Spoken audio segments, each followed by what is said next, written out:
Well, gamers, it has finally dropped. The Hazbin Hotel pilot has graced us with its presence. After 2 years of waiting, after 6, maybe 5 pushes of merchandise, and of course after the unsurprising amount of angel dust porn, we finally got the pilot. I'm honestly excited. Contrary to popular belief, I don't hate Hazbin or its creator. No matter how rude she may be. However, I'm not here to drag Vip. We're strictly going to be looking at Hazbin. And with that cleared up, let's just get on to the review.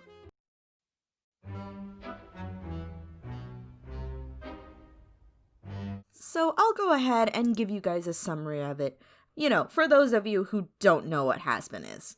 Hazbin Hotel is the story of a bunch of demons in hell on their way to redemption. Our main character, Charlie, aka Princess of Hell, grows more and more worried about the amount of violence happening in hell. According to the imagery in the beginning, it seems that angels come down to hell every year to exterminate sinners. Kinda reminds me of a yearly purge. To be fully honest, I didn't even know that these things at the beginning were supposed to be angels. To me, they just kinda looked like demons, but with halos. Just saying, there doesn't seem to be much to differentiate the angels between demons, design-wise. Just saying. So following these purges, turf wars seem to break out. It's not explained why this happens, but let's just ignore that for now. Charlie, as stated before, grows worried about the hellish citizens and she thinks up of a plan. With the help of her agent Vaggie, yes, I am aware of what that name sounds similar to, together they come up with quite the plan. Now, what is their plan? So, I've been thinking, isn't there a more humane way to hinder overpopulation here in Hell? Perhaps we can create an alternative way to change souls through redemption? Well, I think yes. So that's what this project aims to achieve. Ladies and gentlemen, I'm opening the first of its kind, a hotel that rehabilitates sinners. Wow, this is so sad. Alexa, play bro sound effect number 2. Real talk? How does Charlie expect to do this? Well, that's not explained. But hey, she does give a heartfelt speech with a catchy song, and if modern politics have taught me anything, it's that that's all that matters. So after being laughed at for her song and being insulted by the news anchor, which I must say is quite scrumptious, Charlie tells everyone that they already have a patron who's been in the rehabilitation program for 2 weeks and is showing convincing results. Although, Charlie is a princess with the worst luck imaginable, so of course when a turf war breaks out, who is there?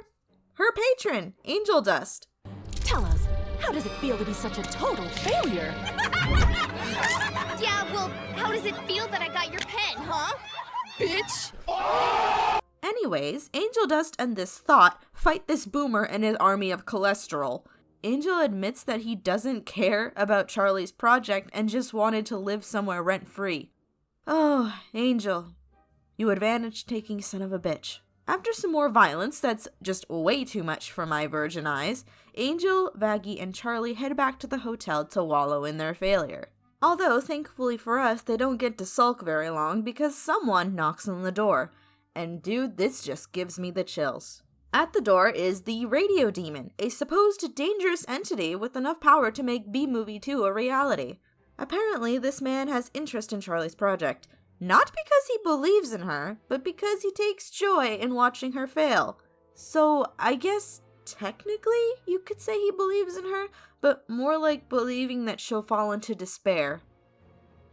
Wait, hold the fuck up. So now with Alistair on the team, he tries to get himself settled in, along with crushing Charlie's dreams even more. Realizing that Charlie has very little staff, Alistair calls in some assistance. This is where we meet the best character, and her name is Nifty. Hi, I'm Nifty. It's nice to meet you. It's been a while since I've made new friends. God, look at her. She's so small and bubbly, and look at her little cheeks and her big dress. Holy fuck, I love her so much. Here is where we also meet Husk, a man with about as much hope and will to live as Ryoma Hoshi, which, if you don't get the reference, is none From here, Alistair sings a song but gets interrupted by the boomer. Long story short, he fucking dies.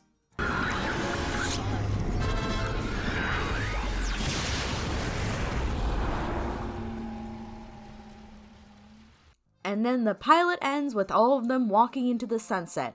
Or a hotel, in this case. So, that was the entire pilot. A bit underwhelming, in my opinion, but hey, at least it was entertaining. Now that we all know the story, and hopefully you've gotten a glimpse of the pilot, which, by the way, if you haven't actually watched it, I suggest that you stop this video and go watch it so that you understand what I'm about to talk about. Honestly, I gotta say, this has potential. Yeah, it does seem pretty amateur, and there's definitely some glaring issues, but it's not terrible. Let's just dig into its issues for a second, shall we?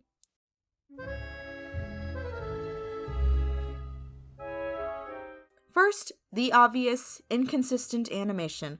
I won't rip the whole thing apart for this. You can easily look at it if you just stare at its lines for a minute. But the best way I feel like I can describe it is that this reminds me of an animation map, just with a bigger budget. All the scenes vary in both animation and artwork. A little distracting, but I don't believe it's something to get mad over.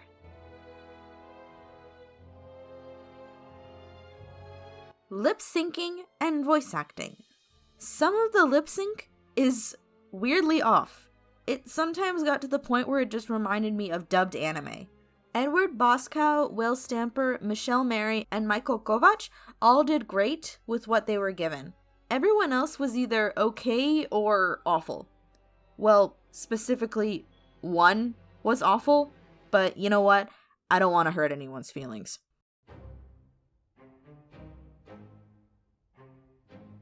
Moving on, we have sound design. In other words, the sound effects.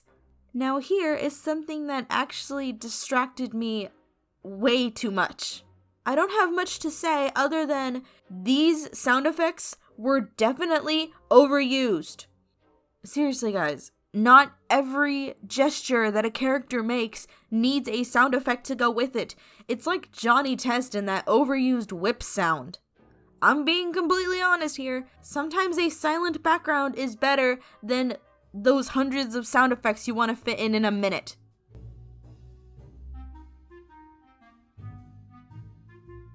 Another issue is the editing. I've heard people complain about its pacing and saying that it's too fast, but I don't think that's entirely at fault. The editing could make things just as confusing.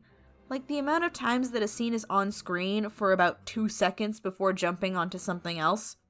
Still, I do understand that complaint about the pacing. Remember that introduction and the scene where Charlie calls her mother?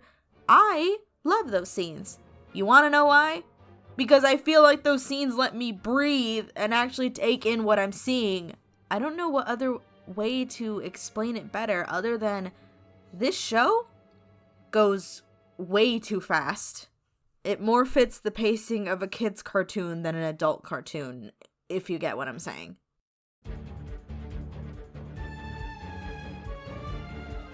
Lastly, and this may be rich coming from me, this pilot has way too much cursing and way too much juvenile humor.